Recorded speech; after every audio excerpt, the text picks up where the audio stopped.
Pagi itu, Surabaya menyambut dengan hiruk-pikuk khas kota besar yang tak pernah benar-benar tidur. Matahari baru saja naik dari balik deretan gedung, memantulkan warna keemasan di permukaan jalanan yang basah oleh hujan tipis semalam. Di kejauhan, klakson motor dan mobil mulai bersautan, saling berkejaran dengan waktu. Pedagang kaki lima menyiapkan dagangan mereka, sementara para pekerja memulai rutinitas yang sama seperti hari-hari sebelumnya. Bagi sebagian orang, semua ini hanyalah kebisingan tanpa makna. Namun bagi Zainal Arifin, seorang polisi yang sudah bertugas lebih dari 10 tahun, suara-suara itu adalah bagian dari kehidupannya, ritme yang menandai tempat ia pulang dan bekerja. Zainal bukan polisi yang suka tampil mencolok. Tubuhnya tegap, namun jauh dari mengintimidasi. Wajahnya keras, tetapi ada kehangatan dalam sorot matanya yang mudah dikenali orang-orang yang sering berinteraksi dengannya. Sebagai seorang penyidik di Polsek Wonokromo, Zainal dikenal sebagai sosok yang jujur, disiplin, dan menjunjung tinggi etika pekerjaan. Rekan-rekannya tahu betul bahwa Zainal bukan tipe yang suka mengambil jalan pintas. Prinsip itu kadang membuatnya berseberangan dengan beberapa pihak. Tetapi bagi Zainal, kejujuran jauh lebih penting daripada sekedar tampil baik di atas kertas. Pagi itu, seperti kebiasaannya selama bertahun-tahun, Zainal mengendarai motornya melewati Jalan Dinoyo. Angin pagi menerpa wajahnya, membuatnya merasa lebih segar setelah malam sebelumnya mengerjakan berkas perkara hingga larut. Selama bertugas, ia selalu menyempatkan satu hal, sarapan sebelum mulai bekerja. Dan sarapan favoritnya tidak pernah berubah, soto ayam bening di warung Soto Pak Sukirman, sebuah warung sederhana yang berdiri di sudut jalan kecil yang selalu ramai oleh pelanggan. Warung itu bukan tempat mewah, hanya bangunan semi permanen dengan meja kayu panjang, bangku plastik, dan spanduk yang warnanya mulai pudar. Namun ada sesuatu yang membuat Zainal selalu kembali ke sana. Kehangatan pemiliknya, cita rasa soto yang mengingatkan pada masakan ibunya, dan suasana yang seolah membawa ketenangan setelah menghadapi kerasnya dunia kepolisian. Ketika Zainal memarkirkan motornya, aroma kuah soto yang mengepul dari dapur sederhana warung itu langsung menyambutnya. Asap tipis naik dari panci besar yang dijaga oleh Pak Sukirman, seorang pria parubaya dengan wajah teduh dan senyum tulis yang tidak pernah absen. "Pagi, Pak Nal," sapa Pak Sukirman dengan suara serak khas seorang yang sudah bertahun-tahun bekerja dekat dengan panasnya dapur. "Pagi, Pak Sukir," balas Zainal sambil melepas helmnya. "Masih soto ayam sama seperti biasanya ya?" "Wah, kalau sampean pesan menu lain saya malah bingung nanti," sanda Pak Sukirman sambil tertawa kecil. Zainal ikut tersenyum. Ia duduk di meja dekat jendela, posisi favoritnya. Dari sana, ia bisa melihat lalu lalang warga yang mulai memadati jalan. Meja itu sudah seperti tempat khusus baginya. Beberapa pelanggan lain juga menyapanya ketika lewat. "Pagi, Pak Polisi." "Siap, Pak Zainal, lagi sarapan nih." Sapaan sederhana itu membuat Zainal merasa diakui, bukan sebagai aparat penegak hukum, tapi sebagai bagian dari komunitas. Sebagian besar warga mengenalnya bukan karena seragamnya, tetapi karena sifatnya yang ramah. Ia sering membantu warga yang kesulitan, dari menenangkan pertengkaran kecil hingga memberi nasihat ringan kepada anak-anak muda yang mulai nakal. Ketika semangkuk soto hangat diletakkan di hadapannya, Zainal menyatukan kedua telapak tangannya sebentar, sebuah kebiasaan kecil sebelum makan. Kuah bening yang kaya aroma bawang putih dan kunyit mengepul, bertemu dengan dinginnya udara pagi. Potongan ayam, seledri segar, bawang goreng, dan sedikit sambal merah menambah sempurna tampilan sederhana yang menggiurkan itu. Pak Sukirman duduk sebentar di sampingnya setelah memastikan pelanggan lain sudah dilayani. "Bagaimana pekerjaannya akhir-akhir ini, Pak Nal? Kok saya lihat sampean sering pulang malam?" tanyanya penuh perhatian. "Ya, begitulah Pak, banyak laporan masuk, kadang masalah sepele, kadang rumit. Tapi namanya tugas ya tetap harus dijalani, Pak," jawab Zainal dengan tersenyum. Pak Sukirman mengangguk. "Yang penting sehat, Pak, jangan lupa makan. Gong polisi itu kalau sakit siapa yang jaga kami?" Candanya membuat Zainal tertawa pelan. Ia tahu, di balik humor itu ada ketulusan yang nyata. Hubungan mereka sudah seperti keluarga kecil yang terbentuk tanpa perlu ikatan formal. Beberapa saat kemudian, suasana warung semakin ramai. Suara pelanggan memesan makanan, tawa kecil dan dentingan sendok beradu dengan mangkuk menciptakan suasana yang hidup. Zainal menikmatinya. Baginya, semua ini adalah bukti bahwa masih ada kebaikan dan kedamaian di tengah kerasnya pekerjaan yang menuntutnya untuk melihat sisi gelap manusia setiap hari. Namun pagi itu, ada sesuatu yang berbeda, meski sangat samar. Sesuatu yang mungkin tidak akan disadari orang lain tetapi terasa bagi Zainal yang terbiasa peka terhadap perubahan sekecil apapun. Di meja sebelah, dua anak muda terlihat berbisik-bisik sambil sesekali menatap ke arah dapur warung. "Masa sih beneran? Kok serem ya ngomongnya?" bisik salah satu dari mereka. Jangan keras-keras." Zainal tidak berniat mencampuri pembicaraan mereka. Ia hanya mengerling sekilas, lalu kembali menikmati sarapannya. Namun suara itu meninggalkan sedikit kejanggalan di benaknya, seperti bisikan kecil yang tidak jelas, namun cukup untuk membuatnya menghela napas panjang, seolah firasat halus sedang berusaha menyampaikan sesuatu. Meski begitu, hari ini tetap harus berjalan seperti biasa. Tidak ada alasan untuk memikirkan sesuatu yang belum tentu benar. Lagi pula, pagi masih panjang dan tugas menantinya di kantor. Setelah membayar dan berpamitan dengan Pak Sukirman, Zainal kembali ke motornya. Ia menatap sejenak langit Surabaya yang perlahan cerah, berharap hari ini berjalan lancar seperti biasanya. Ia tidak tahu bahwa bisikan kecil dari meja sebelah itu adalah langkah pertama menuju badai besar yang akan mengubah hidup banyak orang, termasuk dirinya sendiri.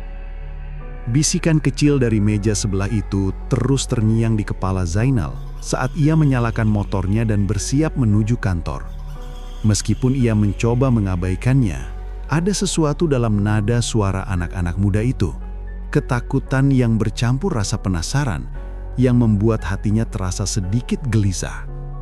Namun, Zainal menghela nafas panjang dan mencoba menepis firasat itu. Ia selalu diajarkan untuk fokus pada fakta, bukan dugaan tanpa dasar. Selama lebih dari 1 dekade menjadi polisi, ia tahu bahwa pikiran yang terlalu sensitif bisa memicu kekhawatiran yang tidak perlu. Jalanan Surabaya semakin ramai ketika ia memasuki kawasan Diponegoro. Suara bising klakson, teriakan pedagang, dan gesekan ban motor dengan aspal menjadi latar musik yang tak pernah berhenti. Zainal menyusuri jalan sambil sesekali menyapa pedagang yang sudah mengenalnya. Suasana itu, yang bagi banyak orang terlihat semrawut, justru selalu memberi Zainal semangat. Kota ini hidup, dan ia menjadi bagian dari kehidupan itu.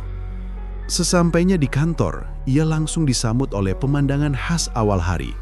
Beberapa rekan yang sedang menikmati kopi sachet, seorang anggota yang baru selesai apel, serta tumpukan berkas yang menunggu di meja penyidik. "Pak Ginal," sapa Roni, sahabatnya, sekaligus polisi yang seangkatan dengannya. "Kok wajahmu kayak mikiran sesuatu?"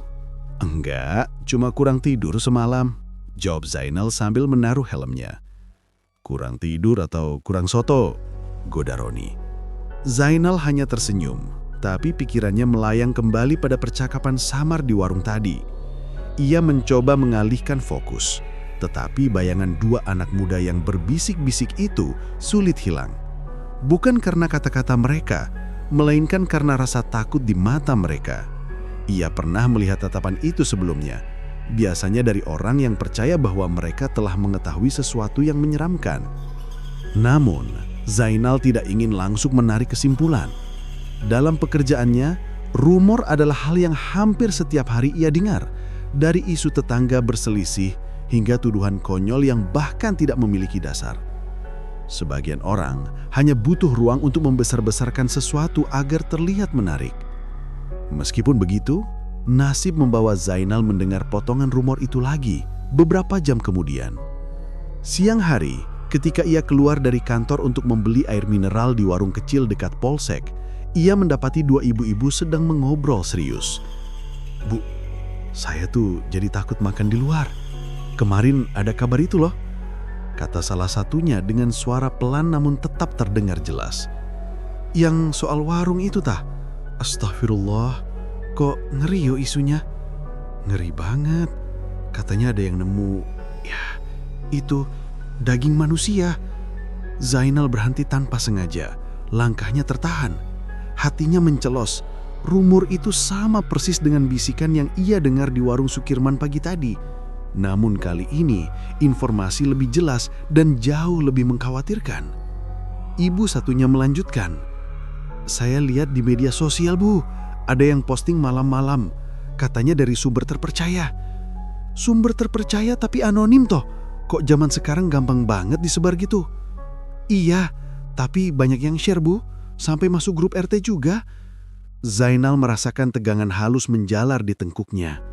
Ia tidak ingin langsung mencurigai apapun, tapi kebetulan 2 kali dalam 1 hari adalah sesuatu yang terlalu sulit untuk diabaikan.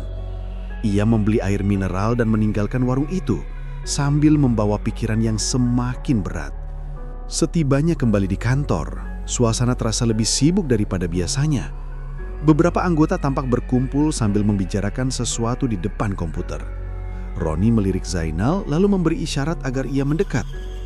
"Nal, sini, lihat ini deh," katanya sambil menunjuk layar komputer.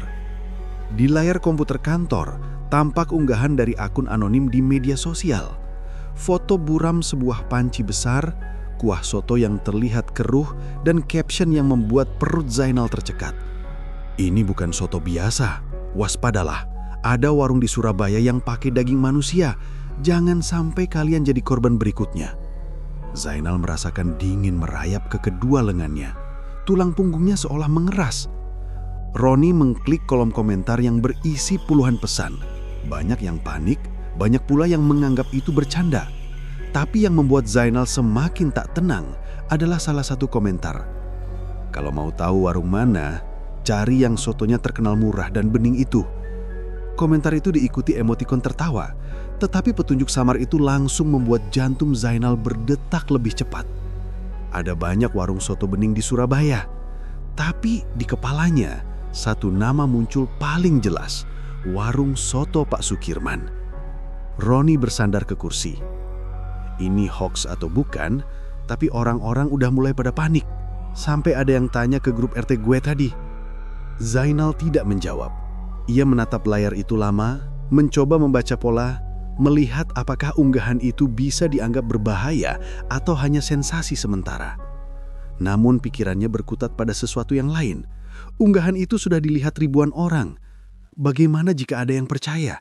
Bagaimana jika ada yang menyalahkan warung yang tidak tahu apa-apa? Roni menatapnya curiga.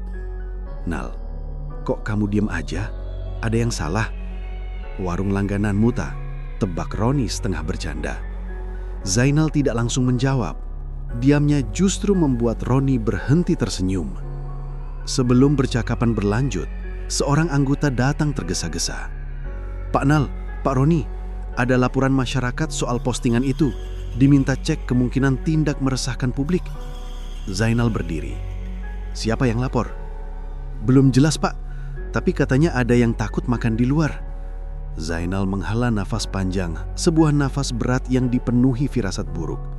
Ia tidak ingin mempercayai bahwa rumor kecil bisa berubah menjadi sesuatu yang lebih besar. Tetapi pengalaman bertahun-tahun mengajarkan bahwa masyarakat bisa lebih cepat percaya pada ketakutan dibandingkan kebenaran. Dalam hatinya, ia tahu satu hal. Rumor ini tidak boleh dibiarkan membesar sebelum ia memahami apa yang sebenarnya terjadi. Namun ia tidak tahu bahwa ini hanya permulaan. Rumor yang awalnya hanya fiksi liar di dunia maya, segera akan berubah menjadi sesuatu yang jauh lebih serius. Sebuah laporan resmi yang akan menyeret warung langganannya ke dalam badai fitnah yang tak terbayangkan. Rumor yang awalnya hanya fiksi liar di dunia maya itu ternyata tidak berhenti pada ketakutan kecil masyarakat. Dan Zainal sama sekali tidak menyangka bahwa keesokan harinya rumor tersebut akan sampai pada bentuk paling serius. Sebuah laporan resmi yang memaksa kepolisian turun tangan sepenuhnya. Ketika ia tiba di kantor pada pagi yang sedikit mendung, ia merasakan suasana yang berbeda. Biasanya, pagi di Polsek Wonokromo dipenuhi canda, kopi sachet, dan obrolan ringan sebelum pekerjaan sebenarnya dimulai. Namun pagi itu, udara di ruang utama terasa lebih tegang. seperti ada sesuatu yang menunggu untuk meledak. Begitu ia melangkah masuk, Roni langsung menghampirinya dengan wajah yang tidak biasanya. Tidak ada senyum, tidak ada candaan, hanya ekspresi serius yang membuat Zainal langsung bersiaga. "Nal, kita dapat laporan baru," ucap Roni dengan suara rendah. Zainal mengerutkan kening. "Laporan apa?" Roni menelan ludah, tampak ragu memulai. "Laporan resmi.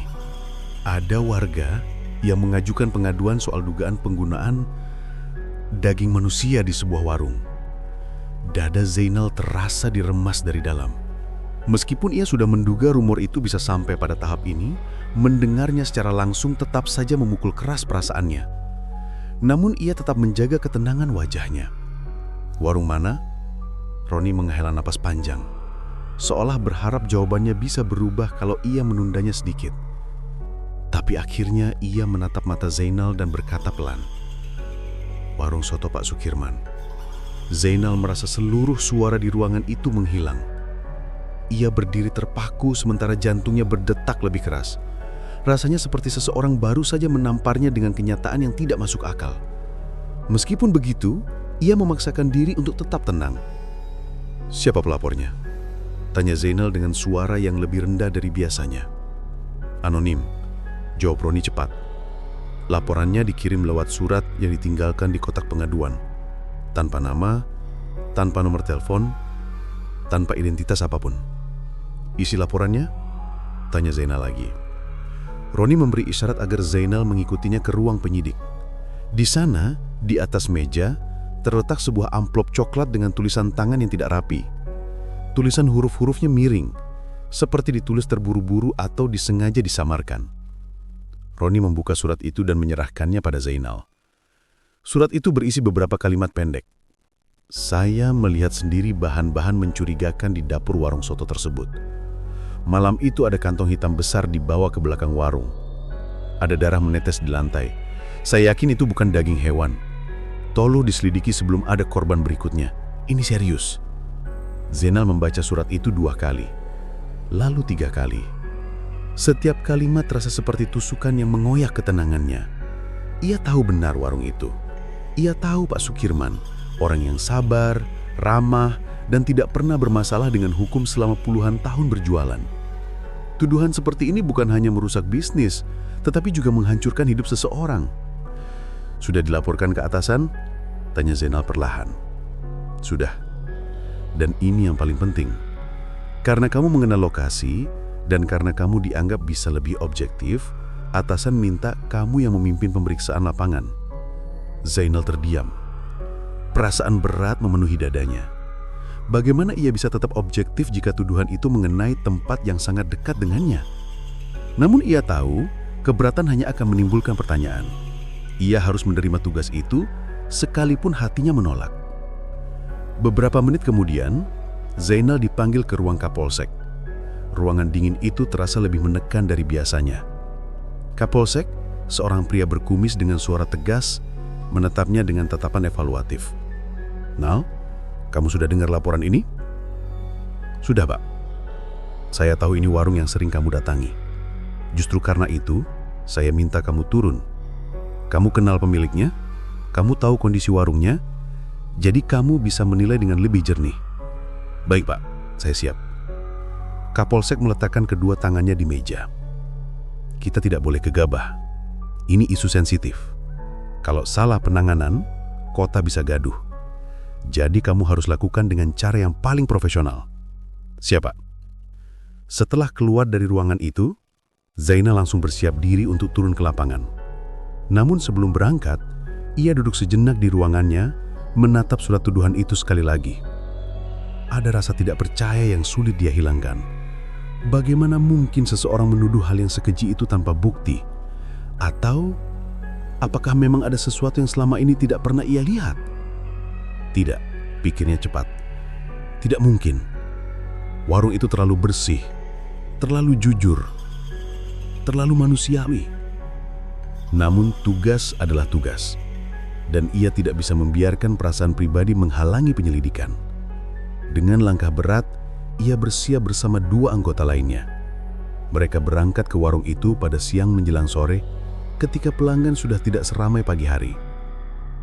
Ketika Zainal tiba di depan warung, ia merasakan tatapan heran dari beberapa warga yang kebetulan sedang lewat. Warung itu tampak seperti biasanya. Spanduk pudar, bau kuah harum, suara sendok dan mangkuk saling bersentuhan. Tidak ada tanda-tanda bahwa tempat itu sedang diterpa rumor mengerikan. Pak Sukirman sedang berdiri di dekat pintu masuk, menyambut pelanggan dengan senyumnya yang akrab. Namun senyum itu langsung hilang ketika ia melihat Zainal datang bersama 2 polisi berseragam lengkap. "Pak, Nal?" ucap Pak Sukirman dengan suara bergetar sedikit. "Ada apa ini, Pak?" Zainal merasakan sesuatu menghantam dadanya. Namun ia harus tetap profesional. "Kami menerima laporan, Pak. Laporan terkait warung ini." Wajah Pak Sukirman perlahan kehilangan warna. "Laporan? Laporan apa, Pak Nal?" Zainal menelan ludah.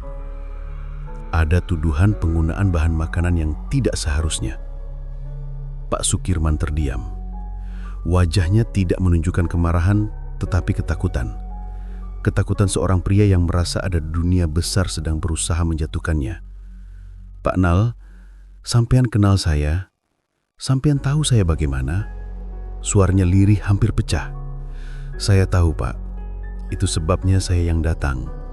Saya tidak mau ada kesalahpahaman. Kita hanya perlu memeriksa."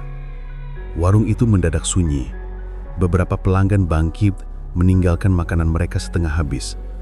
Ada yang memandang dengan rasa takut, ada yang langsung merekam dengan ponsel. Detik itu juga, tanpa mereka sadari, rumor yang tadinya hanya suara samar telah berubah menjadi badai pertama yang menghantam warung kecil itu. Zainal memasuki dapur warung dengan hati yang berat. Ia ingin membuktikan bahwa laporan itu tidak benar. Ia ingin menemukan bahwa semuanya hanyalah kesalahan besar. Namun, ia tidak tahu bahwa dalam pemeriksaan itu akan ada sesuatu yang tidak ia harapkan. Sesuatu yang akan membuat kasus ini berkembang lebih jauh daripada sekedar rumor di dunia maya. Namun sejak laporan itu masuk ke meja Zainal dan tanya besar soal kebenaran di balik rumor mulai menyelimuti pikirannya, hari-hari yang sebelumnya terasa ringan, kini perlahan berubah menjadi rangkaian waktu yang dipenuhi gelombang kecurigaan halus. Pikiran itu tidak langsung muncul sebagai tuduhan, tetapi lebih sebagai kegelisahan samar, seperti kabut tipis yang menutupi pandangan mata pada pagi hari. Zainal masih berusaha mempertahankan rutinitasnya, tetapi ia tahu betul bahwa sesuatu sedang bergerak di balik layar kota Surabaya yang tampak biasa-biasa saja. Pagi itu, seperti biasa, ia melintas di Jalan Darmo menuju kantor. Matahari baru setengah naik, menyinari daun-daun terem besi yang membentuk terowongan hijau di sepanjang jalan, namun suasananya berbeda. Ada rasa canggung yang tidak bisa dijelaskan, terutama saat ia melintas di dekat warung soto Pak Sukirman. Biasanya, aroma kuah gurih langsung memanggilnya, tetapi kali ini ia hanya menatap warung itu sekilas dari atas motornya. Melewati tempat favoritnya tanpa berhenti adalah hal kecil yang terasa berat. Ia merasa seperti melangkahi seseorang yang ia hormati. Sesampainya di kantor, suasana ruangan tidak lebih menenangkan. Beberapa rekan kerjanya sudah mulai membicarakan rumor itu. Bisik-bisik yang sebetulnya tidak ditujukan untuknya, tetapi cukup keras untuk ia dengar. Katanya sih ada yang lapor, dagingnya aneh, kata salah satu polisi muda. Surabaya kalau sudah dapat kabar ngeri-ngeri sedap begini pasti langsung rame. Zainal duduk di mejanya, merapikan berkas-berkas. Ia hendak memulai hari kerja seperti biasa, tetapi kehadiran rumor itu membuat suasana kerja terasa berbeda. Ia menegur dirinya sendiri dalam hati. Ini hanya rumor, jangan bereaksi lebay. Namun, sebagai polisi yang terbiasa mengurai masalah kecil untuk mencegah masalah besar, ia sulit mengabaikannya. Tak butuh waktu lama hingga ia mendapati perubahan kecil di kehidupan masyarakat. Ketika ia berpatroli bersama Beni pada siang harinya, mereka melewati area pasar dekat Dupak. Beberapa pedagang yang biasanya ceria kini tampak gelisah. 2 ibu-ibu tampak saling berbisik sambil melihat layar ponsel, sementara seorang bapak yang sedang memotong daging tampak risih ketika 2 pelanggan memperhatikannya dengan tatapan mencurigakan. Anehnya, mereka bukan hanya curiga pada warung soto itu, tapi juga mulai saling mencurigai usaha makanan lain. Buruknya sebuah rumor memang bukan hanya isi kabarnya, tapi apa yang ditimbulkannya. "Mas, ini semua gara-gara berita itu ya?" tanya Benny yang diam-diam memperhatikan tingkah warga. "Orang-orang mulai insecure sendiri." Zainal mengangguk pelan. "Begitulah. Kalau sudah viral, orang bisa percaya apa saja." "Mas yakin ini cuma rumor?" Pertanyaan itu cukup membuat Zainal menoleh. Benny bukan orang yang mudah tersulut gosip. Kalau ia saja mulai ragu, berarti rumor itu benar-benar sudah menggerogoti logika masyarakat. Zainal menarik napas panjang.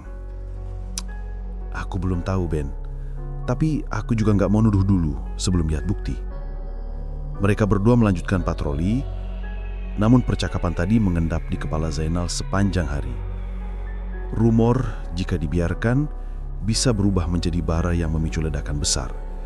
Ia pernah melihat kejadian serupa bertahun-tahun lalu, ketika sebuah kabar hoaks menyebabkan warga satu kampung saling curiga dan hampir saling menyerang. Dan ia tidak mau melihat itu terjadi lagi. Sore harinya, ia sengaja melewati warung soto Pak Sukirman sepulang kerja. Bukan untuk makan, tetapi sekedar mengamati. Dari kejauhan, ia melihat warung itu tampak lebih sepi daripada biasanya. Hanya 2 pengunjung yang duduk di pojokan, sementara biasanya jam-jam begitu kursinya penuh. Pak Sukirman terlihat sedang duduk sambil mengelap meja, gerakannya lebih lambat, seolah pikirannya berat. Zainal berhenti sejenak, memperhatikan dari balik helmnya. Ia merasakan sesuatu yang mencubit dadanya, kesedihan yang muncul dari ketidakadilan. Ia tahu betapa kerasnya Pak Sukirman bekerja, betapa bangganya laki-laki itu dengan warungnya. Melihat warung itu mulai dijauhi karena rumor yang belum terbukti, rasanya seperti melihat seseorang mencuri masa depan orang lain. Tanpa berniat masuk, ia menyalakan motornya kembali dan pulang. Namun malam itu perasaan tidak nyaman itu semakin kuat. Di rumah, saat ia makan malam bersama istrinya Nisa, pembicaraan itu akhirnya muncul. "Mas, di grup RT rame banget ngomongin warung soto itu. Katanya polisi sudah turun tangan." Rumor itu banyak yang ngawur. Polisi belum turun tangan secara resmi. Tapi kalau terus menyebar begini, mungkin kita harus. Nisa menatap suaminya dalam-dalam. "Mas kelihatan kepikiran banget." "Ya, Mas cuma gak suka lihat orang baik kena fitnah." Setelah makan, Zainal duduk di teras, ditemani suara jangkrik dan lampu jalan yang temaram. Ia mencoba menepis pikiran tentang rumor itu, tapi semakin ia menepis, semakin besar bayangannya. Ia membayangkan kemungkinan terburuk. Apakah ada seseorang yang sengaja menjatuhkan warung itu, ataukah benar-benar ada sesuatu yang disembunyikan? Dua-duanya tidak mengenakan, tapi ia tidak bisa menilai tanpa penyelidikan menyeluruh. Menjelang larut malam, ponselnya tiba-tiba berbunyi. Sebuah pesan masuk dari nomor tak dikenal. Tidak ada salam pembuka, hanya satu kalimat pendek yang membuat bulu kuduknya merinding. "Kalau kau mau tahu kebenarannya, lihat dapur warung itu malam ini." Zainal menatap layar ponsel lama, hingga nafasnya terasa semakin berat. Rumor yang awalnya hanya ia anggap kabar liar, kini mulai terasa seperti sesuatu yang lebih gelap. Malam itu, Surabaya terasa lebih sunyi daripada biasanya. Sunyi yang menandai datangnya badai. Dan ia tahu, hidupnya tidak akan lagi setenang seperti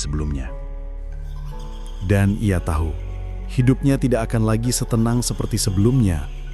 Pikiran itu masih menggantung di benaknya ketika ia menatap layar ponsel yang menampilkan pesan misterius itu. "Kalau kau mau tahu kebenarannya, lihat dapur warung itu malam ini." Kata-katanya seperti bisikan dingin yang menembus kulit, membuat Zainal terdiam cukup lama di teras rumah yang temaram.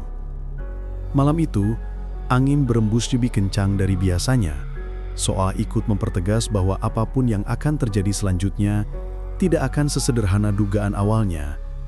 Zainal memandang sekeliling.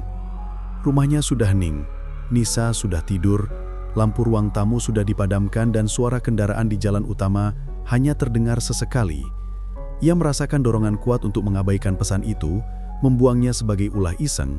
Namun bertahun-tahun menjadi polisi telah mengajarinya untuk tidak meremehkan pesan anonim, apalagi jika berkaitan dengan rumor yang sedang panas. Ia menimbang kemungkinan, Apakah ini jebakan?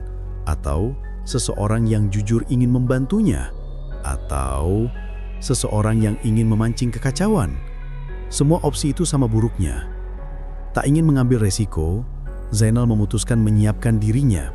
Ia masuk ke kamar, berganti pakaian yang lebih kasual, namun mudah untuk bergerak, kaos hitam dan jaket tipis. Ia tidak membawa senjata api karena tidak ada instruksi resmi. Namun pisau lipat kecil yang biasa ia bawa untuk tugas lapangan dimasukkan ke kantong. Ia melihat Nisa yang tertidur, wajahnya damai, tidak mengetahui apa yang sedang dipikirkan suaminya. Itu membuat hati Zainal sedikit berat. Namun ia tetap pergi. Perjalanan menuju warung soto terasa lebih panjang dari biasanya, meski jaraknya tidak jauh.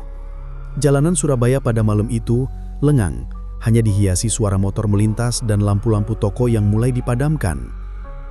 Ketika ia sampai di dekat warung, jam menunjukkan pukul 11.48 malam. Warung tentu saja sudah tutup. Warung Pak Sukirman selalu tutup sebelum jam 10. Tapi pesan itu tidak mengatakan untuk masuk ke warung sebagai pelanggan. Pesan itu mengarahkannya ke dapur. Zainal mematikan motor jauh dari lokasi, memilih berjalan kaki agar tidak terlalu mencolok. Langkahnya hati-hati, memperhatikan sekitar. Tidak ada tanda-tanda mencurigakan. Namun justru itulah yang membuatnya semakin waspada. Warung itu tampak seperti bangunan sederhana yang sudah lelah menjalani hari panjang. Lampu terasnya mati, pintunya tertutup rapat, dan bendera kecil di depan warung masih berkibar pelan tertiup angin. Zainal mengitari warung, mencari akses ke dapur. Dari sisi kiri bangunan, ada lorong sempit yang mengarah ke pintu belakang. Lorong itu gelap dan berdebu. Aroma rempah sisa masakan siang hari masih samar tercium, bercampur dengan bau tanah lembab. Ia menempelkan punggungnya ke dinding, bergerak pelan, lampu dapur mati, tidak ada cahaya yang keluar dari celah-celah pintu.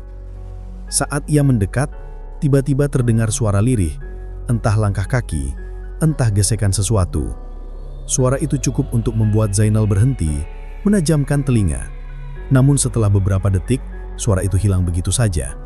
Ia menghela napas dan menguatkan tekad. Jika ini jebakan, ia harus siap. Jika ini soal kebenaran, ia harus lebih siap.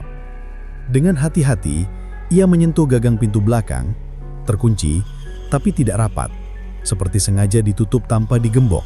Zainal memperhatikan sekitar sekali lagi, lalu mendorong pintu perlahan, engselnya berderit kecil. Dapur itu tampak seperti dapur pada umumnya. Wajan besar menggantung di dinding, meja kayu dengan sisa potongan daun bawang, panci besar di lantai yang sudah kosong. Tapi ada sesuatu yang tidak biasa. Ruang dapur itu lebih berantakan dari biasanya. Ada bumbu-bumbu yang jatuh ke lantai, sendok besar terletak miring, dan ember berisi air yang hampir tumpah. Seolah seseorang meninggalkannya dalam keadaan tergesa-gesa. Zainal melangkah masuk lebih jauh, memeriksa setiap sudut ruangan. Pikirannya mulai terpecah antara dua kemungkinan. Apakah ini tanda-tanda aktivitas ilegal atau cuma warung yang terlalu sibuk sampai tak sempat merapikan dapur? Namun, saat ia melangkah ke area penyimpanan bahan, detak jantungnya meningkat. Ada bau aneh. Bukan bau masakan, bukan bau sampah. Lebih tajam, lebih menusuk. Sesuatu yang hampir tidak bisa dijelaskan. Ia membuka kain penutup sebuah meja besar, kosong. Ia membuka kabinet kecil, kosong. Lalu, ketika ia hendak membuka lemari pendingin kecil yang biasa digunakan untuk menyimpan bahan segar, batinnya menolak, tapi rasa penasaran menang. Ia menarik gagangnya perlahan. Cahaya lampu lemari pendingin menyala, menampilkan potongan daging yang tersimpan rapi. Tidak ada yang aneh dari bentuknya. Berwarna merah muda, dipotong-potong kecil, seperti daging sapi. Namun, aroma yang keluar membuat Zainal mematung. Ada sesuatu yang tidak sepenuhnya sesuai. Sebelum ia punya waktu berpikir lebih jauh, suara keras terdengar dari luar dapur. Bruk! Seseorang menjatuhkan sesuatu di luar. Zainal sontak mematikan lampu lemari dan menutupnya cepat. Ia bergerak mundur ke arah pintu samping mencari posisi aman. Suara langkah kaki bergegas mendekat. Lebih dari satu orang. Dalam remang dapur itu, ia bisa mendengar bisikan terburu-buru. Pastikan gak ada yang masuk. Cepetan, kita harus pindahkan sebelum pagi. Zainal menahan napas. Peluh dingin muncul di punggungnya. Apapun yang terjadi malam ini, jelas bukan urusan sepele. Rumor itu bukan hanya rumor, dan pesan misterius itu bukan iseng belaka. Langkah-langkah itu semakin dekat dan berhenti. Tepat di depan pintu dapur, Zainal merasakan tubuhnya menegang. Jika pintu itu terbuka, ia harus mengambil keputusan cepat, kabur atau melawan.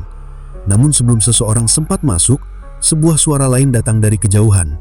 "Hei, ada orang lewat, cepat!" Orang-orang itu panik dan berburu-buru pergi. Langkah mereka menjauh, suara sepatu mereka mengecil hingga hilang sepenuhnya. Zainal tetap tidak bergerak selama hampir 1 menit penuh, memastikan situasi benar-benar aman. Begitu yakin, ia keluar dari dapur dan menyelinap ke lorong kembali. Namun ketika ia mencapai jalan raya kecil, ia baru menyadari sesuatu yang membuat bulu kuduknya naik lebih tinggi lagi. Di roda belakang motornya, terselip secari kertas kecil. Ia menariknya dengan tangan gemetar. Tulisan di atasnya singkat, "Jangan ikut campur." Tidak ada tanda tangan, tidak ada penjelasan, namun ancamannya jelas. Zainal menggenggam kertas itu erat. Malam yang seharusnya hanya menjadi penyelidikan kecil, sekarang berubah menjadi peringatan nyata bahwa ia sedang menginjak wilayah yang jauh lebih gelap. Dan mulai malam itu, ia tahu bahwa kasus ini tidak lagi tentang rumor, tapi tentang seseorang yang berusaha menyembunyikan sesuatu dan rela melakukan apapun untuk menjaga rahasianya tetap terkubur. Dan sesuatu dalam dirinya mengatakan, kegelapan ini baru saja dimulai. Dan sesuatu dalam dirinya mengatakan, kegelapan ini baru saja dimulai. Pikiran itu terus menghantui Zainal hingga ia tiba di rumah malam itu. Meski tubuhnya lelah, matanya sulit terpejam. Pesan ancaman yang ia temukan di roda motornya membuat dadanya terasa sesak. Kata-kata, "Jangan ikut campur," berputar-putar di benaknya seperti gema dari ruangan kosong. Ia tahu, sebagai polisi, ia tidak seharusnya takut dengan ancaman seperti itu. Namun ancaman ini terasa berbeda, terlalu personal, terlalu dekat. Ia duduk di ujung ranjang sambil memijat pelipisnya. Nisa yang tertidur tampak damai, tidak menyadari bahwa suaminya baru saja berada di situasi yang bisa saja berakhir tragis. Zainal menarik napas panjang. Ia tahu, ia tidak bisa menceritakan ini pada istrinya. Setidaknya, belum. Tidak sampai ia memahami apa yang sebenarnya terjadi di balik warung soto itu. Keesokan paginya, ia bangun dengan kepala masih sedikit berat. Wajahnya tampak lebih kusam dari biasanya. Dan ketika ia menatap cermin, ia melihat sepasang mata yang penuh keraguan. Sesuatu yang jarang ia lihat pada dirinya sendiri. Ia harus bertindak. Tapi, ia harus bertindak dengan benar. Di kantor, suasana masih seperti kemarin. Rumor mengalir seperti arus deras yang sulit dihentikan. Orang-orang berbicara tentang warung soto itu tanpa henti. Ada yang yakin itu hanya fitnah. Ada yang malah semakin percaya hal-hal aneh setelah melihat postingannya muncul lagi di media sosial. Benny yang biasanya ceria kini menatap Zainal dengan raut khawatir. "Mas, wajahmu kayak orang kurang tidur. Kenapa? Mikirkan rumor itu lagi?" Zainal menarik napas pelan. Ia merasa perlu menceritakan sebagian, tapi tidak semuanya. "Ada sesuatu yang Mas lihat semalam." Benny langsung mengurangi jarak, suaranya direndahkan. "Sesuatu yang gimana?" Zainal menatap sekeliling, memastikan tidak ada yang mendengarkan. "Mas dapat pesan anonim. Disuruh lihat dapur warung itu." Benny langsung membelalak mata. "Mas pergi? Sendirian?" "Ya, dan Mas lihat sesuatu yang gak beres. Ada orang-orang datang malam-malam. Mereka kayak mau mindahin sesuatu. Dan..." Ia menahan diri sejenak sebelum melanjutkan. "Ada ancaman." Benny memejamkan mata sebentar, lalu mengusap wajahnya. "Mas, kalau sudah sampai dapat ancaman, itu artinya ini bukan soal rumor lagi. Ini serius, sangat serius. Aku tahu." "Terus, langkah kita apa?" Ia hanya terdiam. Itu pertanyaan yang sama yang ia tanyakan pada dirinya sendiri sejak semalam. Siang itu, Zainal memutuskan untuk melanjutkan penyelidikan diam-diam. Tidak ada laporan resmi, tidak ada tim yang turun, tidak ada tekanan dari atasan. Namun justru itu yang membuatnya leluasa, sekaligus membuatnya lebih waspada. Jika ia melakukan kesalahan, ia tidak hanya membahayakan dirinya sendiri, tetapi juga nama baiknya sebagai polisi. Langkah pertamanya adalah menemui orang-orang yang sering makan di warung itu. Ia ingin tahu apakah ada sesuatu yang aneh belakangan ini, sesuatu yang mungkin terlewatkan oleh banyak orang. Ia pergi ke pasar tradisional, tempat beberapa pelanggan tetap warung itu biasa belanja atau berkumpul. Di pasar, ia menemukan Pak Darso, pedagang sayur tua yang sudah mengenal Sukirman belasan tahun. Setelah bertukar salam, Zainal memulai percakapan secara halus. "Pak, akhir-akhir ini warungnya Pak Sukirman gimana? Masakannya masih seenak biasa?" Pak Darso mengusap dagunya. "Enak, Mas. Dari dulu enak. Tapi beberapa hari ini ya sepi. Orang-orang takut. Padahal saya tahu Sukirman itu orang baik. Orangnya jujur. Nggak mungkin macem-macem." Zainal mengangguk. "Bapak lihat yang aneh nggak?" Laki-laki tua itu berpikir lama, lalu berkata, "Ada 1-2 malam lalu, saya pulang agak larut karena ambil barang di gudang. Saya lihat ada mobil pickup berhenti di belakang warung itu. Gelap, tapi saya lihat ada 3 orang turunin karung besar, kayak karung beras, tapi berat sekali sampai 2 orang angkatnya." Zainal menahan napas. "Bapak ingat jam berapa?" "Sekitar jam 11 lewat. Lah, emang aneh. Warung udah tutup. Masa ada bahan baru datang malam-malam?" Ini potongan puzzle pertama yang benar-benar berarti. Bukan hanya rumor, bukan hanya firasat. Ini adalah kesaksian konkret. Ia berterima kasih pada Pak Darso, lalu melanjutkan penyelidikan. Kali ini, ia menemui distributor daging di kawasan Pegirian. Tempat itu cukup besar dan memasuk hampir setiap pasar di Surabaya. Ia tidak ingin menuduh, hanya ingin tahu apakah warung soto itu memang membeli daging dari mereka belakangan ini. "Daging sapi untuk warung soto Sukirman?" tanya petugas gudang sambil membuka laptopnya. "Sebentar ya, saya cek." Beberapa menit kemudian, petugas itu mengkerutkan keningnya. "Wah, menurut data kami, Pak Sukirman udah 3 minggu nggak beli daging dari sini." Zainal langsung merasa ada aliran dingin turun dari punggungnya. 3 minggu? Lama juga ya? "Iya, biasanya rutin. Ini malah berhenti total." "Bapak mau cek pemasok lain?" "Tidak perlu," jawab Zainal cepat. "Terima kasih." 3 minggu tidak membeli daging, namun warung itu tetap buka setiap hari, tetap menjual soto sapi, tetap punya daging. Dari mana sumbernya? Apakah pemasok baru yang tidak tercatat digital? Atau sesuatu yang lebih buruk? Namun sebelum pikirannya melompat terlalu jauh, ia menepuk dadanya pelan, menenangkan diri. Belum tentu buruk. Bisa saja mereka berganti pemasok kecil yang tidak punya catatan digital. Namun firasatnya berkata lain. Sore itu, saat matahari mulai turun dan bayangan bangunan memanjang di jalanan Surabaya, Zainal memutuskan untuk kembali ke TKP, namun dari sudut pandang berbeda. Ia harus mengamati siapa saja yang masuk atau keluar dari warung itu menjelang malam. Ia ingin tahu apakah orang-orang misterius semalam akan kembali. Ia memarkir motornya di gang kecil yang agak jauh, lalu memilih posisi di warung kosong yang sudah tutup tepat di seberangnya. Dari situ, ia bisa melihat dengan jelas, tanpa mencolok. Warung Pak Sukirman tampak biasa saja, tapi dari balik kesederhanaannya, ada ketegangan yang terasa samar. Tepat menjelang maghrib, Zainal melihat seorang laki-laki keluar dari dalam warung. Bukan Sukirman. Orang itu lebih muda, postur tubuhnya tegap, wajahnya asing. Ia membawa kardus besar, lalu memasukkannya ke dalam mobil hitam. Setelah itu, ia kembali ke dalam warung. Tidak terlihat mencurigakan bagi orang awam, tapi bagi Zainal ada yang janggal. Warung itu seharusnya sudah bersih dan ditutup. Mengapa ada orang lain di dalam? Menjelang jam 8, lampu dapur masih menyala. Zainal menunggu. Saat jam hampir 10, barulah lampu itu padam. Ia hampir menyerah, namun sesuatu menghentikan niatnya untuk pulang. Dari gang di samping warung, suara bisikan lirih terdengar lirih. "Kau yakin dia nggak lihat apa-apa semalam? Dia masuk dapur, Tapi kita sempat kabur. Kalau dia polisi, kita selesai.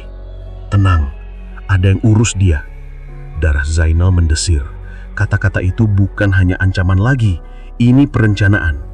Sebelum ia sempat mendekat, suara pintu dibanting membuat percakapan itu terhenti. Dua sosok bayangan keluar dari gang, lalu berjalan cepat menuju motor. Mereka memakai helm dan langsung tancap gas. Zainal tidak mengejar, belum. Ia tahu mereka jauh lebih siap dari semalam. Namun satu hal sudah jelas kini. Rumor itu bukan lahir dari omongan kosong. Ada operasi tersembunyi. Ada orang-orang yang berusaha menutupi sesuatu.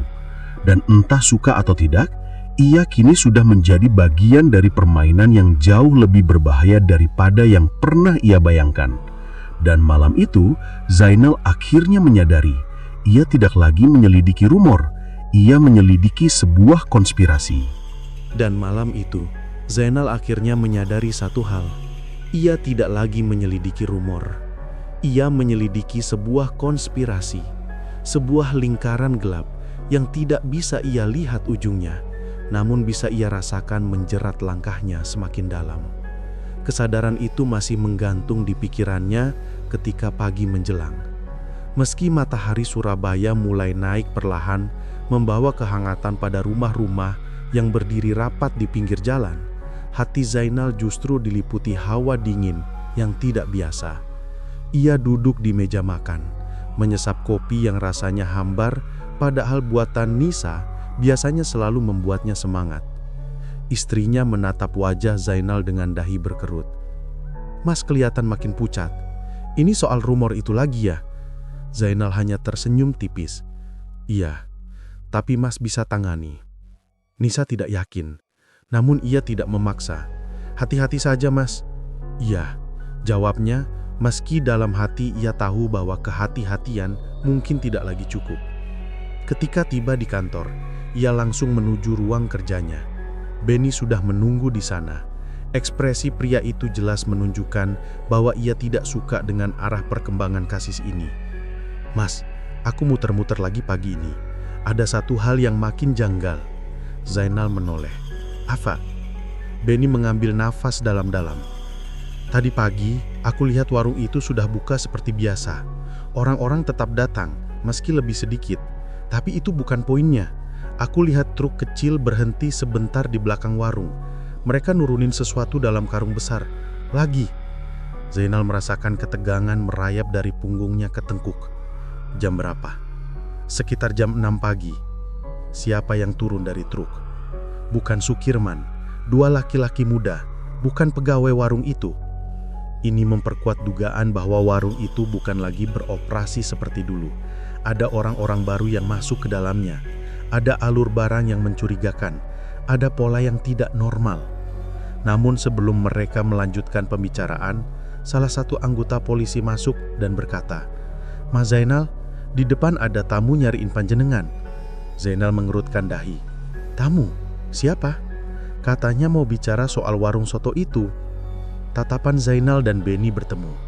Mereka sama-sama tahu, ini bisa jadi informasi penting atau ancaman lain. Di ruang tamu polisi, seorang perempuan parubaya duduk dengan wajah penuh kegelisahan. Rambutnya digelung sederhana, matanya sembab seperti kurang tidur, dan jemarinya terus meremas tas kecil di pangkuannya. "Selamat pagi, Bu," sapa Zainal lembut. "Saya Zainal. Ibu tadi bilang mau bicara soal warung soto." "Iya, Pak. Nama saya Sri Atun. Saya warga sekitar. Saya sebenarnya takut ngomong, Pak. Tapi saya nggak bisa diem saja." "Katakan saja. Ibu aman di sini." Ia menelan ludah, lalu mulai bercerita. "Pak Sukirman itu orang baik, Pak. Semua orang tahu itu. Tapi beberapa minggu ini, warung itu mulai beda. Pak Sukirman jarang kelihatan. Yang sering kelihatan justru orang-orang baru. Mereka bukan pegawai lamanya." Zainal mendengarkan dengan fokus penuh. "Tapi yang bikin saya takut, Pak, malam-malam saya sering dengar suara dari belakang warung itu. Kayak suara geser-geser karung besar, dan kadang suara orang seperti meringis." Zainal menegakkan badan. "Suara orang meringis?" "Iya, Pak, seperti orang kesakitan. Tuhan tahu saya nggak bohong. Saya bahkan sampai nggak bisa tidur. Benny yang berdiri di belakang Zainal tampak merinding. Kenapa ibu baru melapor sekarang? Tanya Zainal. Perempuan itu menunduk. Suaranya bergetar. Karena ada yang ngancam saya. Ada kertas diselipkan di pagar rumah saya. Zainal menatapnya lekat-lekat. Apa isinya? Jangan ikut campur. Kata-kata itu membuat Zainal merasakan sesuatu yang menusuk. Ancaman yang sama. Metode yang sama. Orang yang sama. Bu, kata Zainal dengan nada tegas namun lembut. Yang ibu lakukan ini benar. Tapi kami mohon, untuk sementara, jangan bicara soal ini sama siapapun. Kami akan melindungi ibu. Sriatun mengangguk dengan mata berkaca-kaca. Iya, Pak. Setelah perempuan itu pergi, Zainal kembali duduk di meja kerjanya. Tangannya terkepal. Benny berdiri di sampingnya, gelisah. Mas, ini sudah bukan rumor. Ini sudah ancaman nyata. Aku tahu. Kita harus lapor ke atasan. Belum, jawabnya dengan cepat. Benny mengerutkan dahi. Mas, ini berbahaya. Mereka sudah ancam 2 orang. Mas juga sudah dapat ancaman. Zainal berpikir sebentar. Kalau kita lapor sekarang tanpa bukti kuat, mereka yang ada di atas bisa saja nutup kasus ini karena dianggap nggak penting. Atau karena ada yang lebih buruk. Apa maksud Mas? Zainal memandang Benny dengan tatapan yang jarang ia keluarkan. Tatapan yang mengandung kecurigaan mendalam. Aku mulai curiga. Ada seseorang di balik rumor ini. Seseorang yang punya kekuasaan. Seseorang yang bisa menggerakkan orang-orang itu. Dan seseorang yang mungkin ingin menjatuhkan Sukirman. Benny menelan ludah. Mas kira ini konspirasi tingkat lokal? Atau lebih besar? Hening memenuhi ruangan. Menjelang sore, Zainal kembali mempelajari pola kedatangan truk dan orang-orang yang berlalu lalang di sekitar warung. Ia membuka peta wilayah, mencatat waktu, dan menghubungkan titik-titik kejadian. Namun semakin banyak ia telusuri, semakin jelas bahwa gerakan orang-orang itu bukan acak. Mereka selalu datang malam hari atau dini hari, selalu di belakang warung, selalu membawa karung-karung besar. Ia memperbesar foto warung yang ia ambil malam sebelumnya. Pada salah satu jendela, ia melihat sesuatu yang membuatnya membeku. Bayangan seseorang yang tidak ia kenal. Tinggi, tegap, rambut cepak. Orang yang sama ia lihat saat mengawasi warung diam-diam beberapa hari lalu. Namun yang benar-benar membuat bulu kuduknya berdiri adalah sesuatu yang samar terlihat di balik bayangan itu. Seperti bentuk tubuh lain. Berbaring, tidak bergerak. Ia menatap foto itu lama, sangat lama. Apa yang sebenarnya terjadi di tempat itu? Gumamnya. Tidak ada jawaban. Malam itu, Zainal memutuskan untuk kembali mendekati TKP. Bukan untuk masuk, tapi untuk memetakan area lebih rinci. Ia berjalan menyusuri gang sempit di samping warung. Cahaya lampu jalan redup. Suara-suara warga hampir tidak terdengar, dan angin malam terasa berbeda, lebih dingin, lebih tajam, seolah membawa pesan yang tidak ingin ia dengar. Saat sampai di ujung gang, ia berhenti. Telinganya menangkap suara samar, suara gesekan, suara karung, suara desahan pelan. Zainal menegang. Suara itu bukan suara barang, itu suara manusia. Benar kata Bu Sriatun, ada sesuatu atau seseorang di dalam sana. Dan malam itu Zainal sadar bahwa apapun yang ia hadapi bukan hanya soal warung, bukan soal rumor, bukan soal bisnis. Ini adalah sesuatu yang bernafas di tengah gelap, dan ia harus bersiap menghadapi kebenaran yang mungkin tidak pernah ia ingin temukan. Namun dari kejauhan, Zainal merasa ada sesuatu yang bergerak di balik papan reklame kusam di ujung gang. Seolah bayangan itu sengaja menunggu momen tepat untuk menghilang begitu ia mencoba mendekat. Perasaan itu masih melekat kuat dalam dirinya ketika ia memasuki lorong akhir gang, membuat jantungnya berdetak sedikit lebih cepat daripada biasanya. Meski langkahnya tenang, pikirannya terus menggali kemungkinan bahwa seseorang memang sedang mengawasinya. Bukan kebetulan, dan bukan pula ilusi. ada sesuatu yang lebih besar yang sedang dimainkan di balik layar. Saat memasuki mobil dan mulai mengemudi kembali menuju markas, Zainal menyadari betapa hening malam itu terasa mengganggu. Suasana Surabaya yang biasa penuh hiruk-pikuk kini seolah membiarkan dirinya larut dalam kegelisahan. Lampu-lampu jalan melewati kaca mobil seperti garis-garis panjang yang mengabur, dan setiap kilatan cahaya membuat pikirannya berputar pada satu pertanyaan yang terus menghantuinya. Siapa sebenarnya yang berusaha merusak hidup Pak Sukirman? Ketika tiba di kantor dan naik ke ruangan kerjanya, suasana di dalam gedung sudah sangat tenang. Para anggota shift malam tampak sibuk dengan rutinitas mereka, tidak menyadari badai pikiran yang sedang berkecamuk di benak Zainal. Ia membuka pintu ruangannya, meletakkan map yang ia bawa dari gang itu ke meja, dan menarik kursinya ke belakang sambil mengembuskan napas panjang.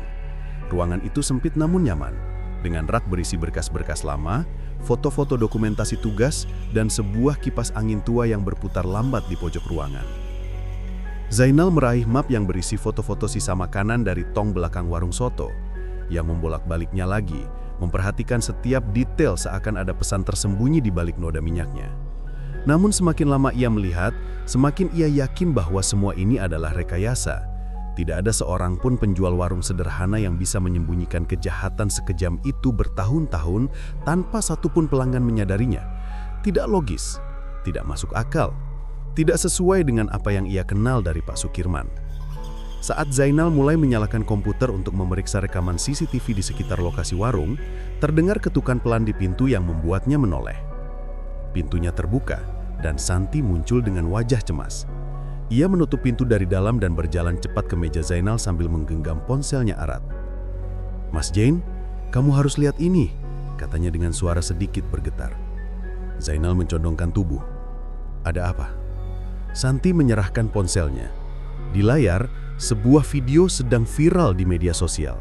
Rekaman seseorang yang mengaku pernah bekerja di dapur warung soto Pak Sukirman. Dalam video berdurasi 2 menit itu, orang tersebut, wajahnya sengaja ditutupi masker dan topi, mengatakan bahwa ia pernah melihat bahan mencurigakan yang tampak seperti potongan tubuh manusia di freezer dapur belakang. Zainal mengerutkan alis. Ini jelas rekayasa. Gerakannya kaku, nadanya dibuat-buat. Siapa orang ini? Katanya mantan karyawan, tapi aku yakin dia bukan itu. Badannya saja bukan seperti orang-orang yang pernah kerja di sana. Zainal menutup video itu dan menyerahkan kembali ponselnya. Ini sudah masuk tahap serius. Ada pihak yang ingin menghancurkan kehidupan Pak Sukirman sepenuhnya. Santi duduk di kursi tamu dan menatap Zainal dengan mata yang mulai memerah. "Mas Jen, apakah mungkin ini ada kaitannya dengan masa lalu?" tanyanya pelan. Zainal menatapnya dalam, mencoba memahami arah pikirannya. "Maksudmu?" "Ayah pernah bilang, sebelum buka warung, Pak Sukirman pernah berselisih dengan seseorang, tapi aku nggak tahu detailnya. Aku nggak tahu apakah itu penting atau cuma cerita lama yang nggak relevan." Zainal menyandarkan punggung, merenungi kata-kata itu. Perselisihan lama, itu bisa menjadi petunjuk penting. Jauh lebih penting daripada video viral yang jelas manipulatif. Siapa yang cerita? Ayahmu? Santi mengangguk. "Iya, tapi ayah cuma bilang sekilas, setelah itu nggak pernah dibahas lagi." Zainal berdiri, mengambil jaketnya. "Kita perlu bicara dengan ayahmu, sekarang juga." Tanpa buang waktu, mereka berdua pergi menuju rumah keluarga Pak Sukirman yang sudah ditutup sementara oleh keluarga. Rumah itu sepi ketika mereka tiba, hanya diterangi satu lampu teras yang temaram. Zainal mengetuk pintu beberapa kali sampai akhirnya seorang pria berusia sekitar 50 tahun muncul. Kuswadi, kakak dari Pak Sukirman yang sementara menjaga rumah. "Mas Jain? Santi?" tanyanya terpana, seolah tak menyangka mereka datang malam-malam. "Kami perlu bicara sebentar, Pak. Penting," kata Zainal. Mereka dipersilakan masuk ke ruang tamu yang sederhana. Aroma kopi hitam tercium dari meja kecil di pojok ruangan. Kuswadi duduk perlahan dan menatap keduanya dengan wajah letih. "Saya dengar perkembangan kasusnya makin kacau ya," katanya. Zainal mengangguk. "Betul, Pak. Tapi kami percaya ini bukan hanya soal rumor. Ada seseorang yang mencoba menjatuhkan Pak Sukirman. Untuk itu, kami harus tahu apakah beliau punya masalah lama dengan seseorang. perselisihan, hutang, konflik pribadi, apapun yang mungkin relevan. Kuswadi terdiam lama, hampir 1 menit penuh sebelum akhirnya ia menghela napas berat. "Ada 1 orang, Pak," katanya lirih. Zainal membungkuk sedikit, fokus. "Siapa dia, Pak?" "Namanya Rudi Santoso." Kuswadi memejamkan mata sesaat. Dulu dia rekan bisnis Sukirman, mereka ingin buka warung bersama. Tapi Rudi orangnya keras kepala dan serakah. Ada masalah pembagian modal dan akhirnya Sukirman memupuskan jalan sendiri. Zainal mencatat nama itu dalam hatinya. Apa ada konflik besar? Kuswadi mengangguk pelan. Sangat besar. Rudi marah besar karena merasa idenya dicuri. Dia sempat mengancam akan menghancurkan bisnis Sukirman suatu hari nanti. Hening mendadak memenuhi ruangan. Santi menelan ludah. "Pak Rudi masih tinggal di Surabaya?" "Entahlah, terakhir dengar dia pindah entah kemana setelah bisnis-bisnisnya gagal." Zainal berdiri perlahan, ada aliran dingin merayap di sepanjang tulang punggungnya. Ancaman lama, dendam yang membara, dan kebetulan-kebetulan yang terlalu perfect semuanya mulai tersusun menjadi gambaran yang lebih jelas. Seseorang dengan motivasi kuat ditambah kemampuan memanipulasi opini publik bisa menciptakan kekacauan sebesar ini. Namun satu hal membuatnya lebih gelisah. Jika benar Rudi Santoso masih hidup dan kembali ke Surabaya, apa tujuannya sekarang? Ketika Zainal dan Santi pamit untuk pulang, malam terasa lebih pekat dari sebelumnya. Udara dingin menusuk kulit dan suara jangkrik terdengar jauh lebih nyaring. Saat mereka berjalan menuju mobil, Zainal tiba-tiba menatap sekeliling dengan waspada. Perasaan diawasi muncul lagi, lebih kuat dari sebelumnya. Dan ketika mobil mulai melaju keluar dari gang rumah keluarga Sukirman, sebuah motor tanpa plat nomor melintas pelan di belakang mereka. Pengendara itu memakai helm hitam tanpa identitas, wajahnya sama sekali tidak terlihat. Zainal melirik melalui spion, merasakan bulu kuduknya berdiri. Malam itu, untuk pertama kalinya, ia yakin satu hal. Mereka berdua bukan hanya sedang menyelidiki kebenaran. Mereka sedang diburu oleh seseorang yang tidak ingin kebenaran itu terungkap. Mereka sedang diburu oleh seseorang yang tidak ingin kebenaran itu terungkap. Dan kesadaran itu menghantam Zainal tepat saat motor tanpa plat nomor itu terus mengikuti dari belakang dengan jarak yang konstan, seolah hanya menunggu waktu yang tepat untuk mendekat. Perasaan itu tidak lagi samar seperti sebelumnya. Kini menjadi tekanan nyata yang membuat jantung Zainal berdegup lebih kencang. Cahaya lampu jalan yang memantul di helm hitam pengendara itu membuatnya tampak seperti sosok tanpa wajah. Hanya bayangan gelap yang membayangi setiap gerakan mereka. Zainal tidak langsung mengatakan apapun pada Santi. Ia hanya mengencangkan genggaman pada setir, menjaga pandangan tetap lurus sambil sesekali melirik spion. Jalanan tampak sepi, hanya deru angin malam yang mengalir antara gedung-gedung dan pepohonan di pinggir jalan. Namun dari spion itu, bayangan motor hitam itu terasa lebih mengancam setiap detiknya. Santi yang awalnya asik menatap keluar jendela, kini mulai merasakan ketegangan yang tak biasa dari cara Zainal mengemudi. Ia menoleh pelan dan memperhatikan garis tegas di rahang Zainal yang mengeras. "Mas, ada apa?" tanyanya ragu. Zainal tidak langsung menjawab. Ia mempercepat mobil perlahan, bukan terlalu cepat agar tidak mencurigakan, tapi cukup untuk menguji apakah motor itu masih menguntit. Motor itu ikut menambah kecepatan.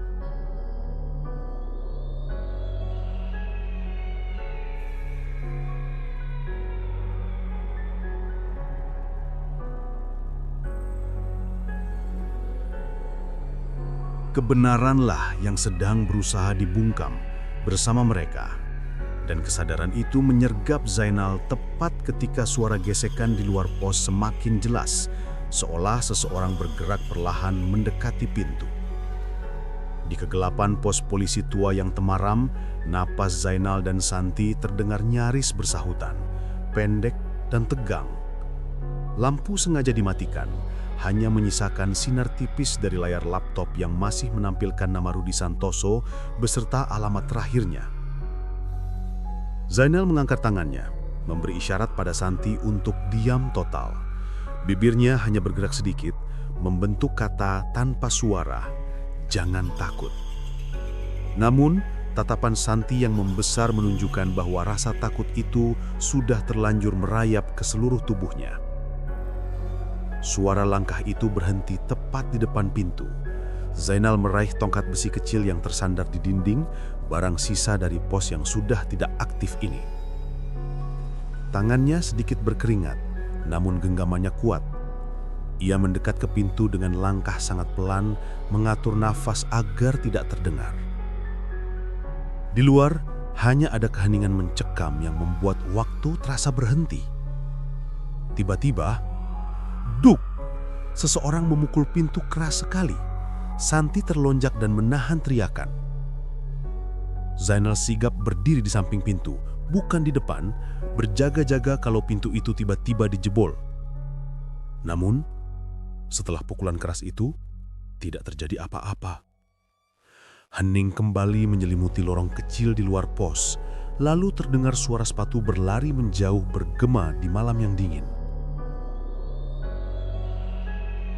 Zainal menunggu beberapa detik, memastikan ancaman itu benar-benar pergi sebelum ia menyalakan lampu kembali. Wajah Santi pucat. "Mas, kita harus pergi sekarang." Zainal mengangguk. "Tapi sebelum itu, kita harus ke alamat ini." Ia menunjuk layar laptop pada alamat terakhir Rudi. Jika kita tidak bergerak sekarang, dia akan menghapus semua bukti. Dan kita tidak akan pernah bisa membersihkan nama Pak Sukirman. Meski takut, Santi mengangguk mantap. Rasa kehilangan terhadap ayahnya kini berubah menjadi keberanian yang aneh, yang datang dari tekad untuk mengungkap kebenaran yang telah merusak hidup keluarganya. Mereka keluar dari pos dengan hati-hati, memastikan tidak ada siapapun yang mengintai. Jalanan gang itu sepi, hanya suara dedaunan yang bergesekan tertiup angin. Mereka masuk ke mobil dan segera melaju meninggalkan pos tua itu. Alamat yang mereka tuju berada di wilayah rumah-rumah lama dekat jalur rel kereta yang jarang dipakai.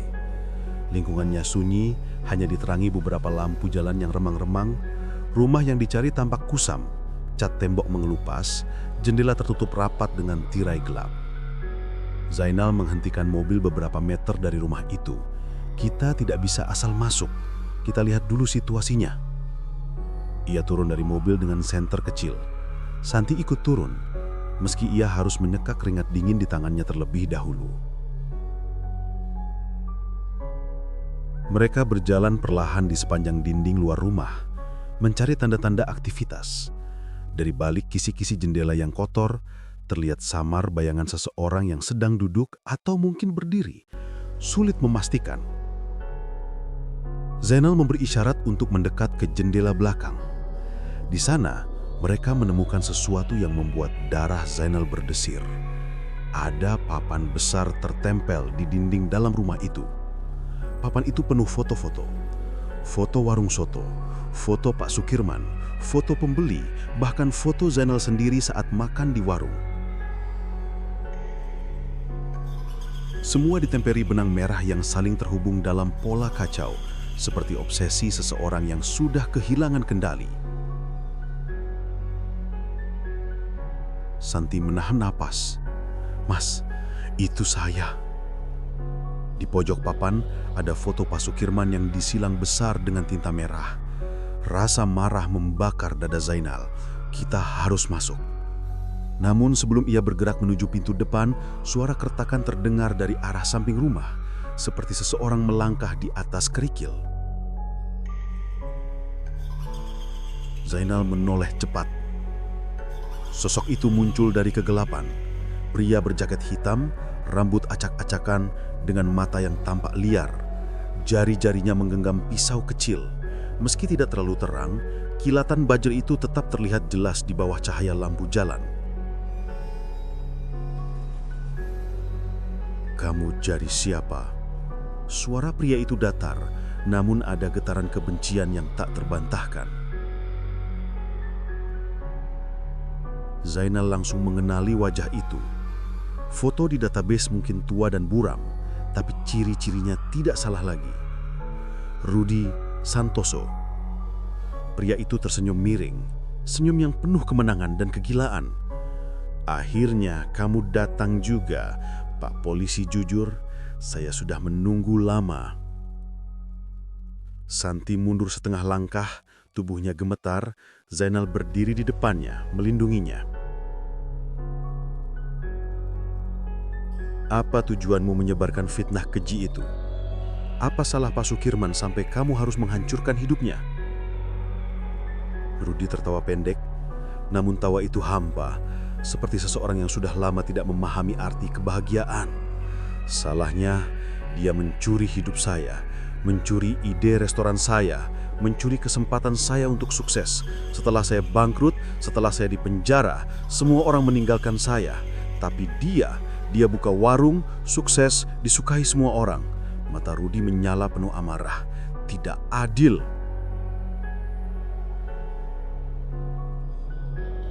Jadi kamu fitnah dia membunuh orang. Kamu buat video palsu, kamu kirim orang untuk menguntai kami. Semua itu hanya karena bisnis lama? Bukan cuma bisnis, itu hidup saya, dan kalian tidak berhak merusaknya lagi. Tiba-tiba, Rudi melompat maju mengayun pisau. Zainal sigap mendorong Santi ke samping sambil menepis tangan Rudi. Pisau itu terlepas dan jatuh ke tanah sambil berkilat. Rudi menubruk Zainal, berusaha menjerat lehernya. Mereka bergulat di tanah, saling berusaha menjatuhkan. Rudi lebih kurus, namun gerakannya cepat dan putus asa. Tubuhnya seperti digerakkan oleh dendam bertahun-tahun yang mendidih dalam darahnya. Santi berteriak, "Mas Zainal!" Zainal berhasil membalikan posisi, menahan kedua tangan Rudi ke tanah. "Berhenti, kamu akan diproses hukum." Tapi kata-kata itu hanya menambah kemarahan Rudi. Ia meronta dengan kekuatan liar, dan di tengah kekacauan itu, Rudi meraih batu kecil di sampingnya dan berusaha menghantam kepala Zainal. Namun Santi berlari cepat, mengambil tongkat kayu dekat pagar rumah dan memukul tangan Rudi tepat sebelum batu itu menghantam Zainal.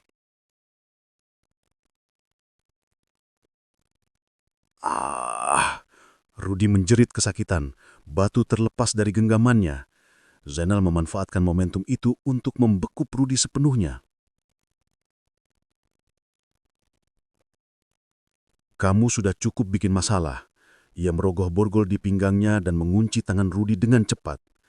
Tubuh Rudi terkulai, nafasnya memburu haras-karas, namun matanya masih penuh kebencian. "Ini belum selesai," bisiknya. "Kalian pikir masyarakat akan percaya kalian? Rumor sudah menyebar. Nama Sukirman sudah hancur. Kalian terlambat." Zainal berdiri, memegang borgol kuat. "Justru karena itu, kamu harus bertanggung jawab. Dan aku akan jelaskan semuanya ke publik." Beberapa jam kemudian, di kantor polisi, Zainal memimpin konferensi pers darurat.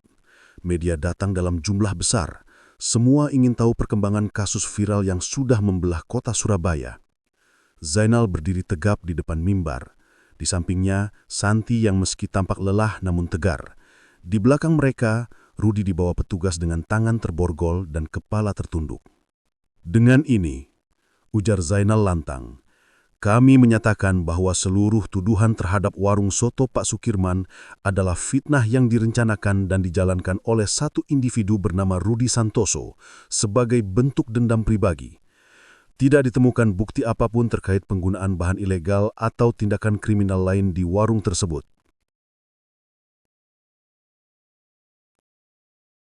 Para wartawan mulai berbisik satu sama lain. Kamera berkilat, mikrofon maju mendekati.